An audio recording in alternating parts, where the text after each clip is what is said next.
بسم اللہ الرحمن الرحیم۔ السلام علیکم ورحمۃ اللہ وبرکاتہ۔ الحمدللہ، آج ہمارا اردو زبان کی چوتھی کتاب کا 30واں سبق شروع ہو رہا ہے۔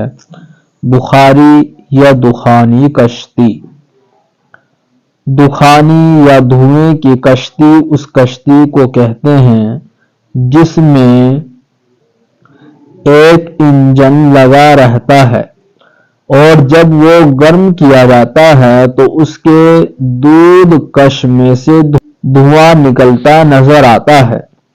جس طرح تم ریل گاڑی کے انجن میں سے دھوئیں کے بغارے اٹھتے ہوئے دیکھتے ہو، اسی طرح کشتی کے انجن سے نکلا کرتے ہیں۔ عام لوگوں نے جب یہ کیفیت دیکھی تو خیال کیا کہ کشتی دھوئیں کے زور سے چلتی ہے، اسی واسطے اس کا یہ نام تجویز کر لیا۔ در حقیقت کشتی میں دھوئیں کا زور کچھ کام نہیں دیتا، بلکہ انجن میں ایک دیگ ہوتی ہے جس میں پانی بھرا جاتا ہے۔ جب اس دیگ کے تلے لکڑی یا کوئلہ جلاتے ہیں تو حرارت کے اثر سے پانی گرم ہو کر بھاپ بنتا ہے۔ بھاپ اپنے پھیلنے کو بہت جگہ چاہتی ہے، چونکہ وہ ہر طرف سے بند ہوتی ہے اور صرف ایک پرزے پر اس کا سارا زور جا پڑتا ہے، اس لیے وہ پرزہ حرکت کرتا ہے۔ اس کی حرکت سے کارخانے کی تمام کلیں چلنے لگتی ہیں۔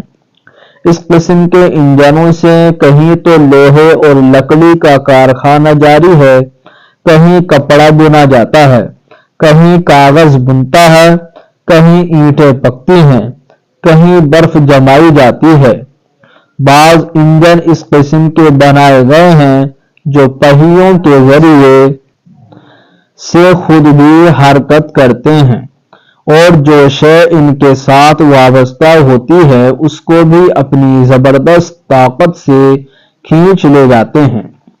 ان متحرک انجنوں کے وسیلے سے خشکی میں ریل گاڑیاں اور ندی میں کشتیاں مال مسافروں سے معمور اڑی پھرتی ہیں۔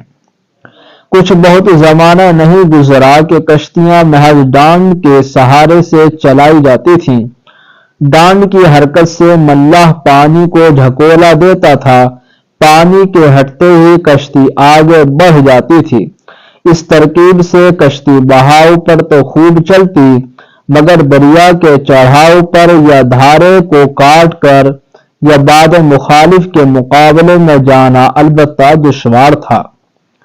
جب بخار کی طاقت سے انواع و اقسام کی کلیں چلنے لگیں تو ملک امریکہ میں ایک دانش مند نے اس کام پر توجہ کی کہ انجن کے ذریعے سے کشتی چلائے۔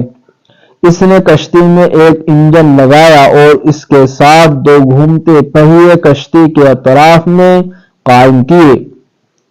پہیوں میں چند ڈانڈ لگا دیے۔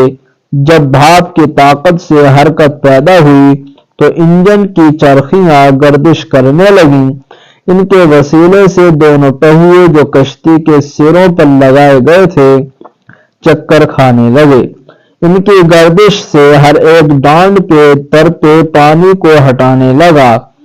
اس طرح کشتی بغیر ملاح کی کوشش کے نہایت سرعت کے ساتھ سطح آب پر رواں ہو گئی۔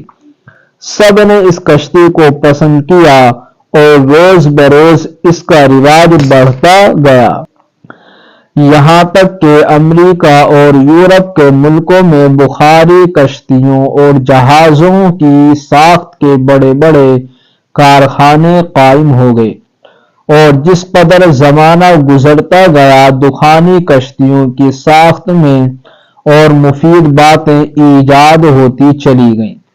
اگلے زمانے میں انگلستان اور ہندوستان کے درمیان 5-6 مہینے بلکہ اس سے بھی زیادہ عرصے میں سفر طے ہوتا تھا۔ اب دخانی جہازوں کی بدولت 3 ہفتے سے زیادہ نہیں لگتے۔ پہلے باد مخالف اور طوفان کے مقابلے میں جہازوں کا کچھ قابو نہ چلتا تھا، مگر اب طوفان کے جھونکوں اور دریا کی موجوں کو ریلتا پیلتا سیدھا چلا جاتا ہے۔ دخانی کشتیاں تیز دھار کو کاٹتی ہوئی چڑھاؤ کے رخ بے تکلف روا دوا پھرتی ہیں۔